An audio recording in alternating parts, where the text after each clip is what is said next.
Hello students, कल हमने oxidation and reduction occur simultaneously इसको डिस्कस किया था। आज हम करेंगे effects of oxidation and reduction in day to day life. हर एक चीज़ को लाइफ के साथ जब हम रिलेट करते हैं तो ऑक्सीडेशन और रिडक्शन का डे टू डे लाइफ में क्या इफ़ेक्ट होता है। जितने भी मेटेलिक सब्सटेंसेस हैं, स्पेशली आयरन, उनकी सरफेस पर जब ऑक्सीडेशन होता है तो एक ब्राउन सा रस्ट सा तैयार होता है, जिसको रस्टिंग ऑफ आयरन भी कहते हैं, और उससे मेटल की सरफेस डिस्ट्रॉय होती है, जिसको हम लोकल भाषा में जंगाना या जंग लगना कहते हैं। तो ये मॉइस्चर की प्रेजेंस में और ऑक्सीजन की प्रेजेंस में आयरन जब रिएक्ट करता है तो एक ब्राउन सा पाउडर सा सब्सटेंस बनता है, उसको that is again because of oxidation of metallic surface. That is also called as the slow destruction of metallic surface.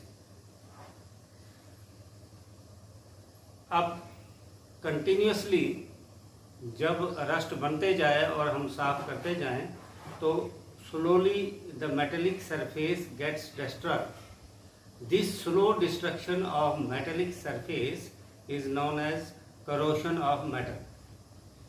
आपको एग्जाम में क्वेश्चन पूछा जा सकता है, what do you mean by corrosion of metal.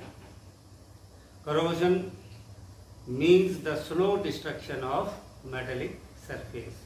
धीरे धीरे जो मेटल की सरफेस रस्ट बनने से, एक ब्राउन सा पाउडर सा बनने से जो मेटल की सरफेस डिस्ट्रॉय होते जाती है, उसको हम करोशन कहते हैं। और ये करोशन जो है ये ब्रिजेस को, आयरन की बनी हुई चीज़ों को, पिलर्स को या टावर्स को वीक करता है, और धीरे धीरे उस पुल को या उस आयरन के सब्सटेंस को क्रैक होने का चांस हो जाता है, खतरा हो जाता है।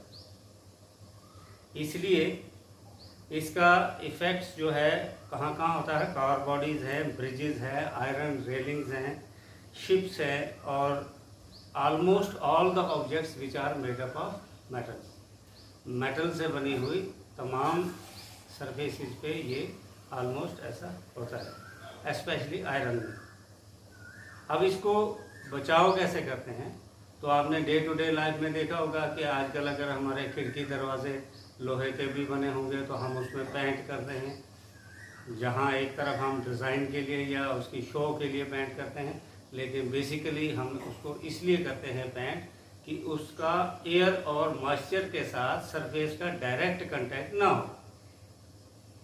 तो उसको रस्टिंग से बचाने के लिए, स्लो डिस्ट्रक्शन या करोशन से बचाने के लिए हम उसको पेंट करते हैं। तो पहला है पेंट करना, या तेल लगाना, ऑयलिंग करना, या ग्रीस लगाना। आप देखते हैं बहुत से शटर्स में या बहुत से ब्रिजेस में वहाँ पर जहाँ पेच लगे होते हैं, स्क्रूज लगे होते हैं, जहाँ पर भी ओपन सरफेस होती है वहाँ पर नॉर्मली ग्रीस लगाई जाती है, या कई बार गैल्वेनाइजेशन की जाती है, उसकी एक जिंक की कोटिंग की जाती है।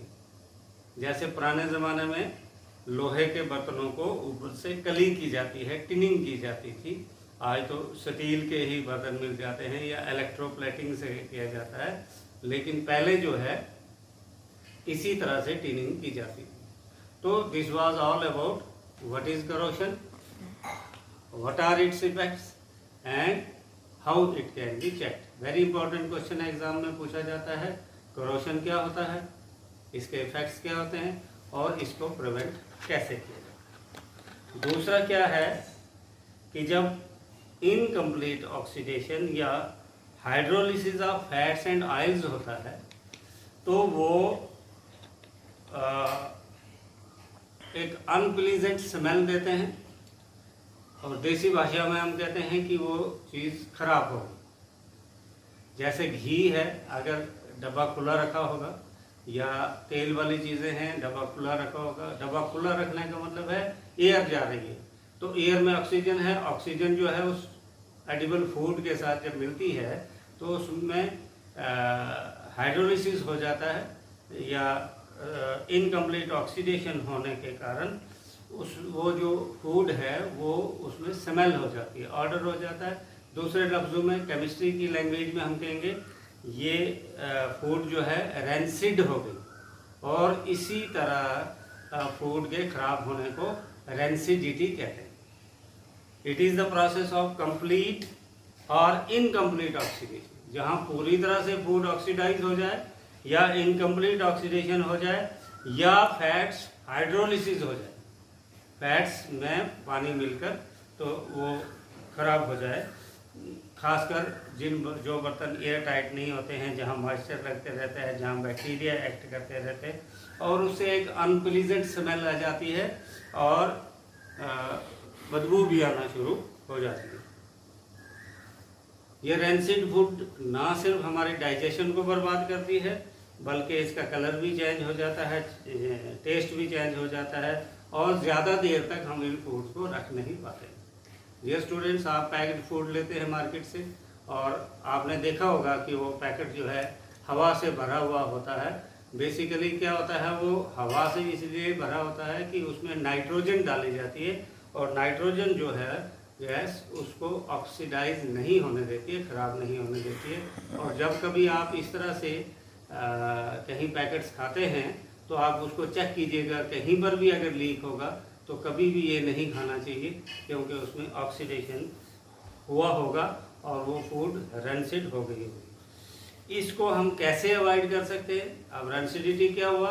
कंप्लीट और इनकम्प्लीट ऑक्सीडेशन और हाइड्रोलिसिस ऑफ फैट्स और ऑयली सब्सटेंसेस। जो एडिबल चीज़ें हैं उसका कंप्लीट ऑक्सीडेशन या इनकम्प्लीट ऑक्सीडेशन होते हैं। इसको हम एयर टाइट बर्तन में रखेंगे, फ्रिज में स्टोर करेंगे, या एंटीऑक्सीडेंट डाल के रख सकते हैं, या हम उसको ऐसे एनवायरनमेंट में स्टोर करते हैं जहां नाइट्रोजन होती है, तो उससे हम रेंसिडिटी कंट्रोल कर सकते हैं। तो this was all about the effects of oxidation and reduction in day to